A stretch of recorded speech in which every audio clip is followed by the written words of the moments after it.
Welcome to Life Esteem, a program committed to delivering information to you and your community. Hello and welcome to Life Esteem. Always glad to have you as a viewer to this program, and we look forward to it. Pat and I, we've been doing it for a long time. We want to thank WHP TV 21, CBS, for airing this program for the public. And we always try to bring you interesting guests, and today is certainly no exception because we have with us Kumba Saho. I hope I said the last name right, Kumba? Saho. sort of close to it, right? But Kumba's from Gambia. That's West Africa. Yes, Gambia, West Africa, and she has been here in the Harrisburg area for a long time. We've been friends, and she actually brought us an outstanding musician a long time ago. Remember that, Kumba? Yeah. That was a fantastic thing. But you're doing something very, very important for our community, working with some of the persons who really need help in our community. Tell us the name of your agency. The name of my agency is Integrity Solutions Services LLC. Integrity Solutions Services. And you're working for a special population. Who are you working with? We work with seniors, and we also provide pediatric care for little kids. That is true under AmeriHealth Caritas. Okay, very good. And working with seniors, and also you said pediatrics, little kids, yeah. So you're going from here to there. Yes. And all in between, I would imagine. Yeah.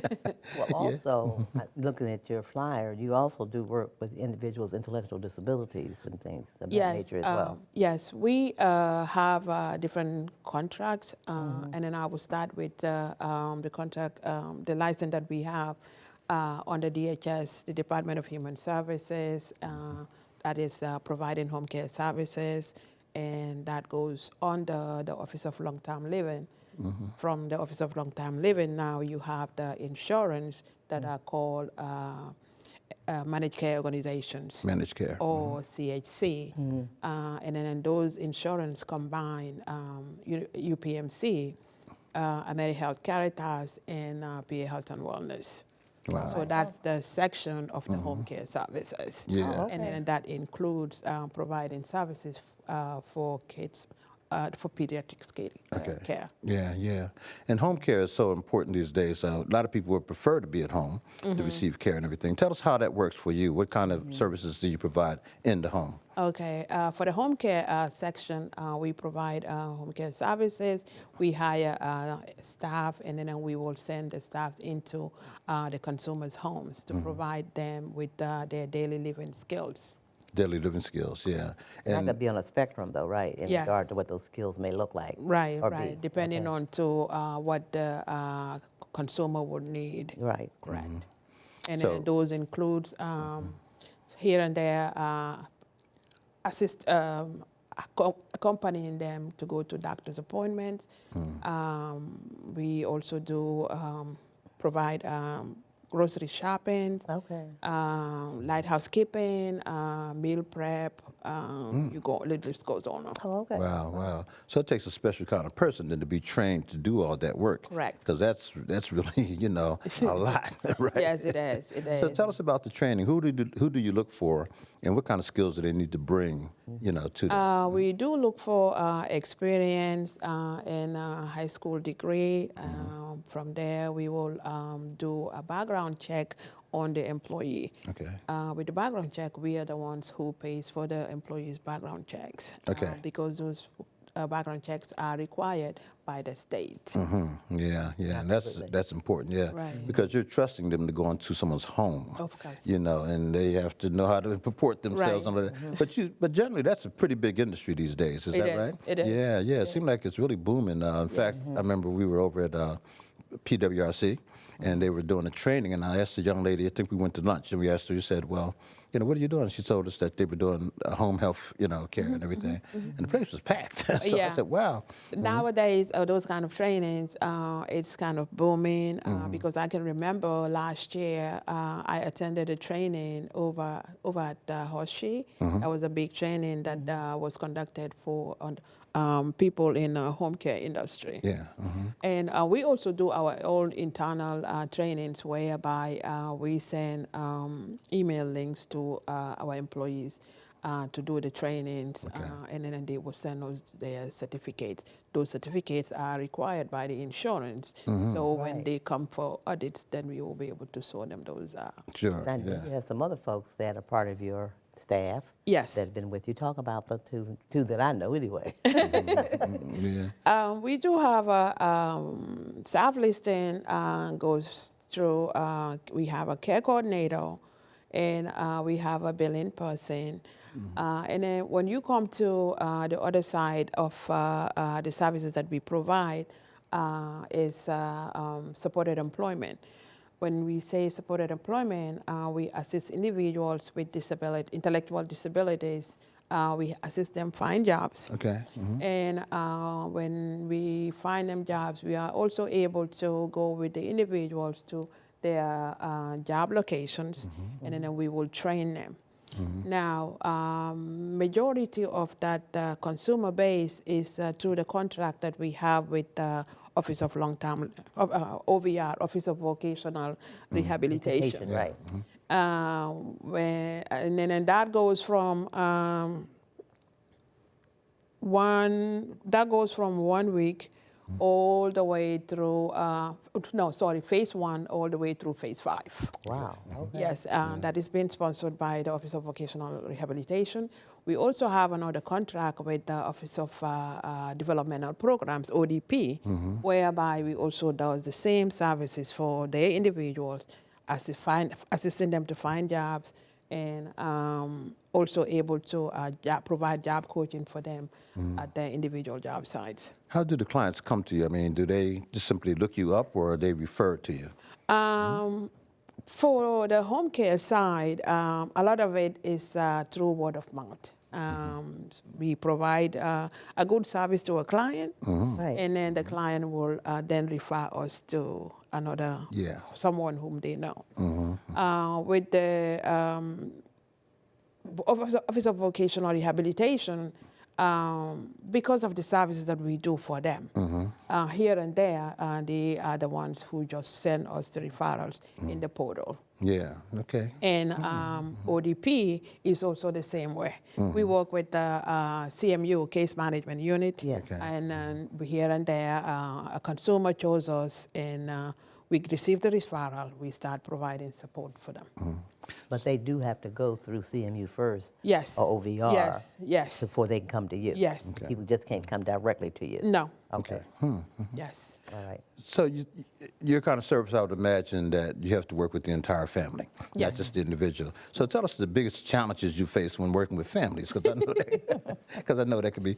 And also, what do families need to know? But if they're going to come to your service, what do they need to know in terms of being able to be on a partnership with you? I would say for us, we take the consumers' issues like ours. I would say that I used to assist a family friend of mine. She was just like a mother. Okay. She now passed away. I've been caring for her since 2005, providing support for her. She was a vet, going back and forth from the VA. When she needed the care, I assisted her. She used to live with me. One of my living rooms, I converted it for her as a bedroom. Oh, wow. Okay. And when she passed away, it was tough because during that time we changed caregivers just like clothes, the way we change clothes.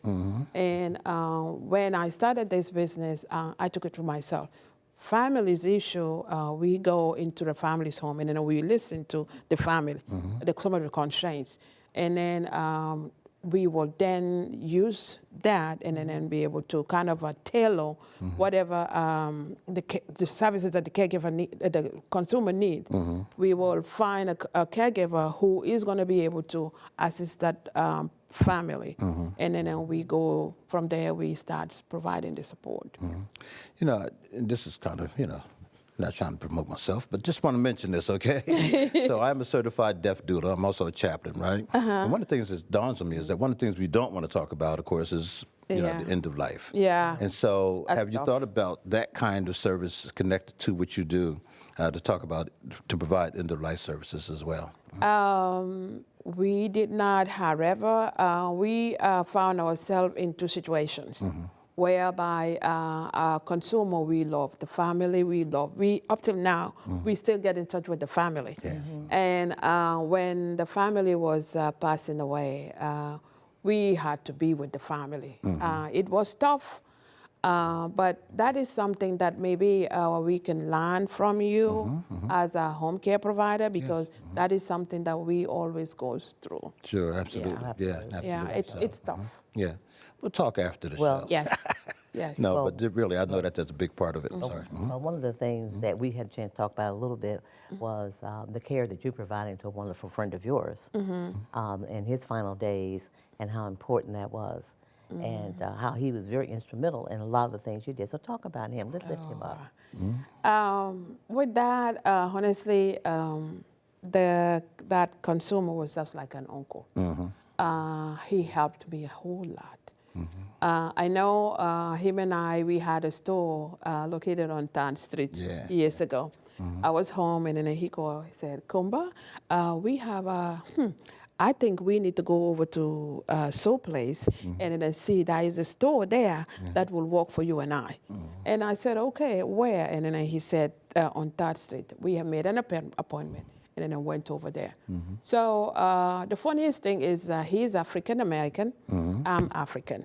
I had a store selling women's clothing, Western, and then he had a store selling African products. Yeah, that's all. Yeah. For him to be able to, for me to be able to stay at my job at that time, I had a full-time job. He was the one who used to manage my store for me. I would go to work, stay there until 3 or 3:30, get off, and then go over to the store.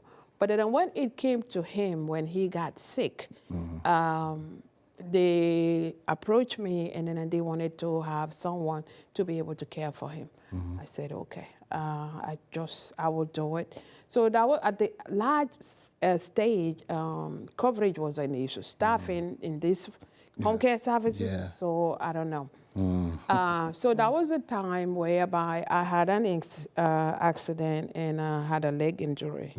Caregiver called off. Me in my leg brace. I used to go and then make sure this consumer is being cared for.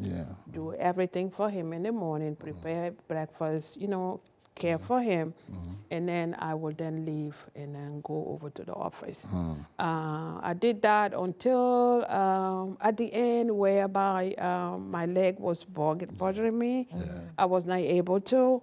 I had asked the family to see if they would be able to get in touch with another agency, and then another agency took over, so we were only doing Saturdays and Sundays. But we did that until the consumer's last day. It was very tough. And I will tell you, I don't mind mentioning his name, Richard James. He was a mentor for me as well. He was part of our church, in fact, one of the elders for a long time. And also back in 1968, believe it or not, I was only 2 years old. But anyhow, back in 1968, he was one of the persons who really encouraged us to go to college, and also that's the time when Dr. Martin Luther King was shot and killed. And so he was one of the leaders who really kind of calmed things down and did things. So hats off to Brother Richard James. God bless you for all you did. He did a lot. He did a lot for me. And at the end, at the funeral, I just couldn't. I'm not a public speaker, but that day I just had to say something because of what he did. He's a great man. Great man. Yeah. So that brings up another issue then. How did you help train your workers, to not get so attached? Because that is part of the issue, right? You're going to be working with somebody. You're going to be in the home a bit. But you want to be attached, but not so attached that it takes you off your professionalism. So, that's a particular skill. When we hire our employees, we do go over some of these with them. Because it is true, you are there to assist the consumer, but then you cannot be so attached to the consumer, because when the consumer gets attached to the caregiver, that caregiver, when they call off, and you try to send another caregiver over to that house, sometimes the consumer will say no, don't send anyone. That's right. Because they're used to this particular caregiver. Yeah, So yeah. we always go over with our caregivers just to, let it be resolved. Yeah.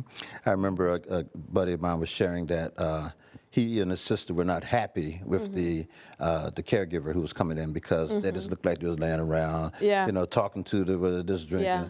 But the consumer, and I won't say it, she loved her. Okay, Oh, and she was like, man. because they had become buddies and friends, and they were just talking. She said, "I don't need you to clean the house. Just sit here and talk to me." Yeah, sometimes you will see that the consumer will be the advocate for the caregiver. Yeah. Whether the caregiver is doing the job or not, but the consumer, because of that attachment, Yes. they will still be care. We had that issue one time. I can imagine. And then we used to bring the caregiver over to the office to talk to the caregiver. Because sometimes the consumer would say, can you change this time? Can you change this time?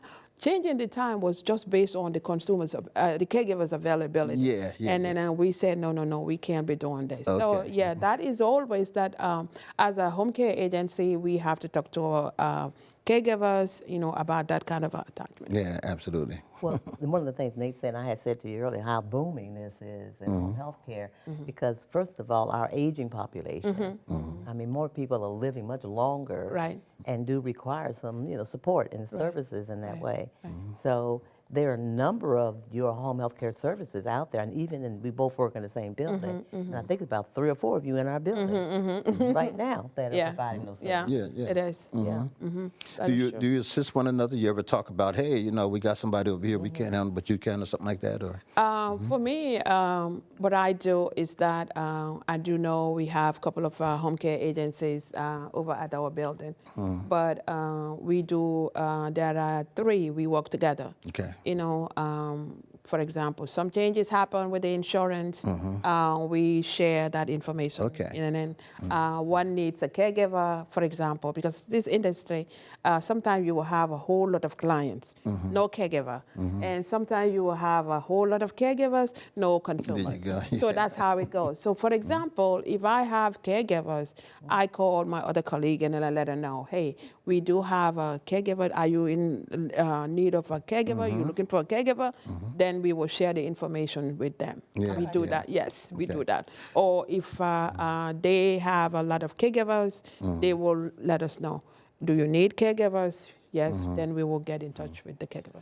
Recently there was a big push on, let's just say, Capitol Hill here in Harrisburg, but I think it's all over the country, where daycare workers are being looked at because of the financing. Yeah. It's like, hey, I want to be a daycare worker, but it's not a lot of money in it, that kind of thing. So some of the persons who are eminently qualified will go on to be, maybe a teacher in the school or something like that, Right. rather than be daycare. Yes. But daycare is critically needed, right? They do. Absolutely. So how is it as far as your workers are concerned? I mean, are they compensated to the point that you're, happy with the compensation?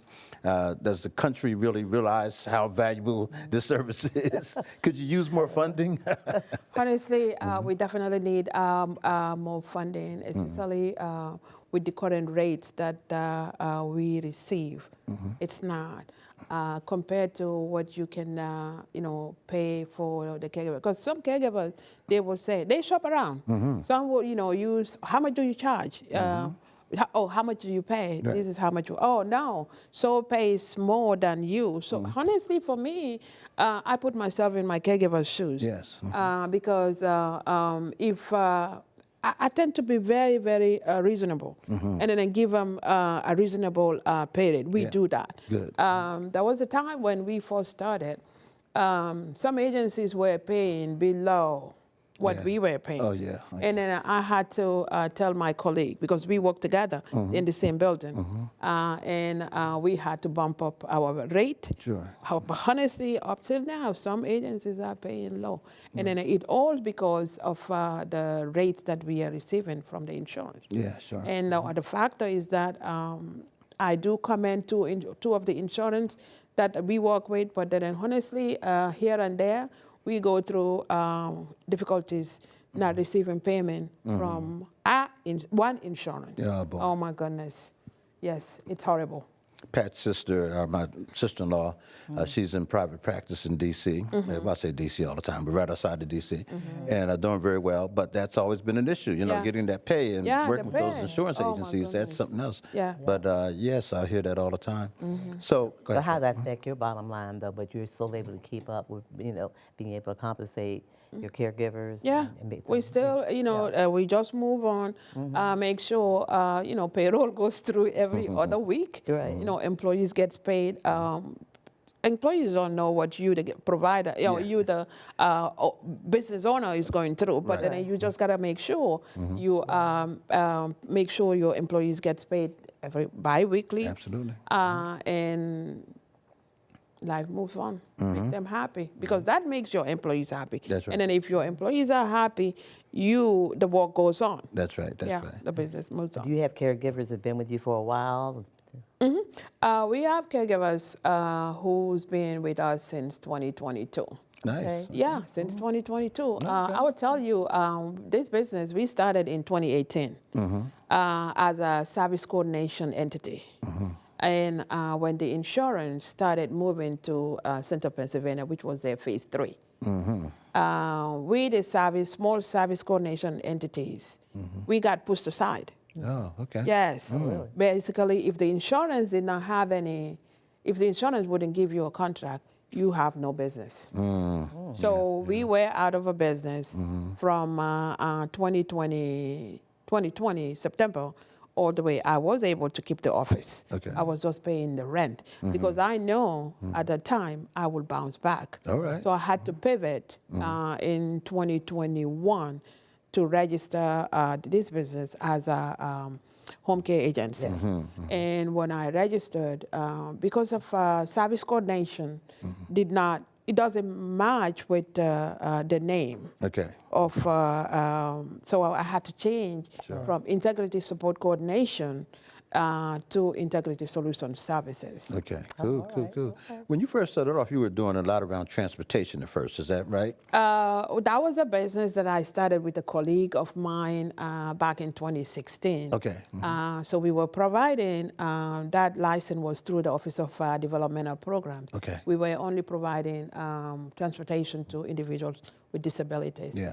And come 2018, that's when I decided to add on service coordination. And I was doing that part-time. Okay. But then eventually I had to, my partner took charge of quality care transportation services. And then I am now doing home care services, respite services for seniors, both seniors and kids. And then we're also doing supported employment. We just added another license with the Office of Developmental Programs, which is CPS, Community Participation Support. So it sounds like persons going into this kind of business, they need to know how to diversify, have a lot of different services in order to be here. Yes, and then by saying that, you also need an experience, because if you don't have an experience in this business, it's going to be hard for you to move Sure, on. absolutely. You recently visited your mother in Gambia, you told us.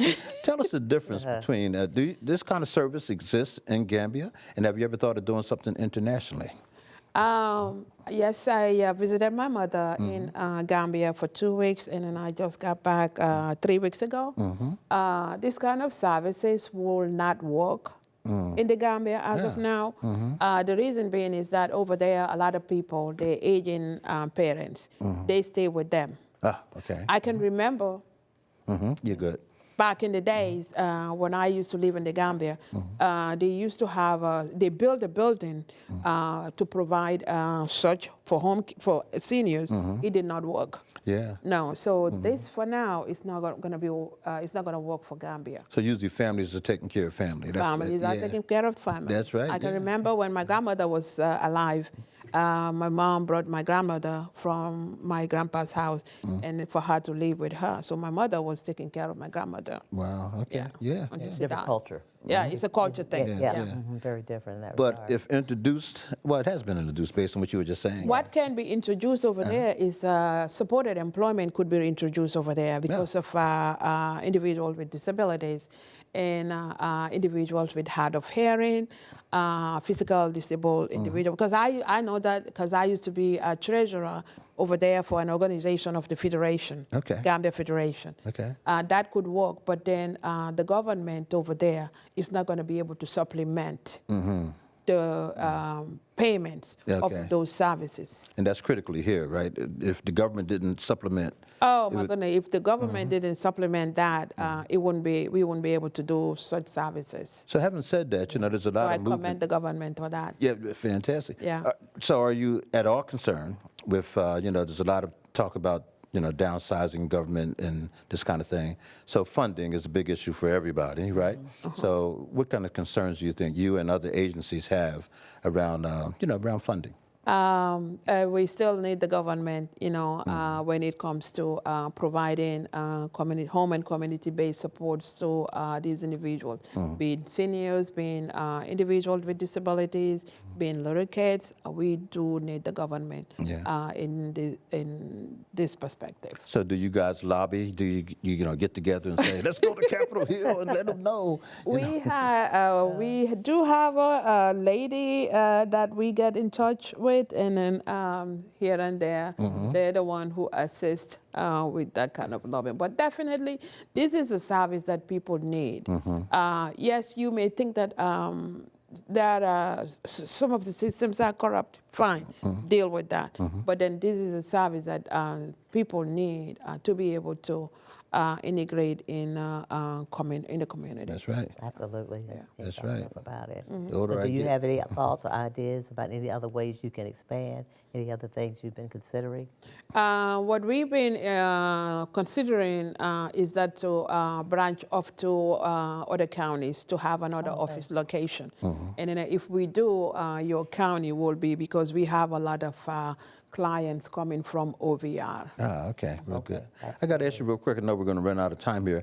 Notice you keep saying consumer, and a lot of people say patient. What's the difference in terms of language? It's all the same. Yeah. For me, I like to say consumers instead of clients. Yeah, yeah. But it's all the same. Yeah, Well, yeah. it's interesting you said that because the state came out some years ago. It's not using that term individuals. Yes. I mean, Or client- even client- I mean, clients. client. Yes. Client, Yes. huh? They said do not. They don't like that. Yes. don't like clients? Yes, because when I used to work for Goodwill, they used to be clients, and then all of a sudden it came to participants. Exactly. And consumers, some will say. Right. Yes. Yeah. It's just interesting that every profession has its own lingo and stuff like that, But this has been fascinating. I'm so glad you came on. Kumba, thank you so much for all that you do. And I hope that all the, families out there that have not known about services like this, Yes. your service in particular, will now they're better informed. Yes. And hopefully they'll reach out and help their loved ones. Because it's not just the aging, it's just the need, right? Right, Because right. sometimes it's a That's physical right. need, it's an intellectual need, whatever. But whatever you do, make sure that you look around and see what's in community, and make sure that you're as informed as possible, and then reach out and find out, whether or not this is a service that fits your need. And whatever we do, let's make sure we take care of our elders, take care of those little babies that Yep. can't take care of themselves, and especially those that have intellectual disability as well. Let's do all that we can do, okay? Thank you. So we are so glad again to have Kumba on. And I do want to mention real quick, I know we have this second, we got to wrap now. Oh, we got to wrap it. God bless you. See you next time here on Life Esteem. That's good. I'm getting ready to roll for another minute, man. I'm glad you told me. Thank you. Thank you so much. Yeah.